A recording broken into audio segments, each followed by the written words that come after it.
Brexit trade talks have piled pressure on Brussels as business figures in the EU warn they need the UK. Prime Minister Boris Johnson reached an agreement with President of the European Commission Ursula von der Leyen last week to extend Brexit trade talks for another month. EU sources said the conversation was not a game changer, but not unhelpful, with both sides showing resolve to find landing zones on the most difficult areas. It comes after the EU and UK negotiators have clashed over their respective red lines, leading to stalled negotiations. Brussels negotiator Michel Barnier has demanded the EU keep access to UK waters, or Britain will be excluded from European markets. Meanwhile, the UK's internal market bill has infuriated the bloc as it seeks to override the withdrawal agreement. As a no-deal scenario has looked increasingly likely, businesses in Europe have expressed concern.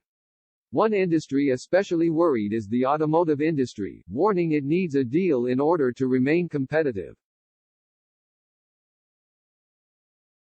CLEPA, the body representing European suppliers and one of the 23 signatories, warned that a disorderly exit of the UK will exacerbate the stress amid the economic crisis and the transition to a greener, more automated industry. Its statement earlier this month read, "The sector needs negotiators to strike a deal." And equally important, the sector needs a deal that maintains the industry's global competitiveness.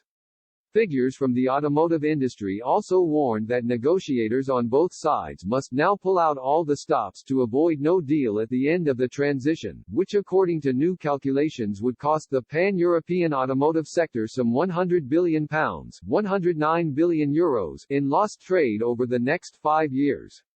They said this would put jobs at risk in a sector that supports 14.6 million livelihoods, representing 1 in 15 of EU and UK jobs. New calculations suggest that, for cars and vans alone, a reduction in demand resulting from a 10% World Trade Organization (WTO) tariff could wipe some 3 million units from EU and UK factory output over the next 5 years. This could lead to losses worth £47 billion €51 billion to UK plants and £52 billion €57 billion to those based across the EU. Suppliers would also suffer from these changes. Eric Mark Huytema, ASEA Director General, spoke of his concerns for the European car industry.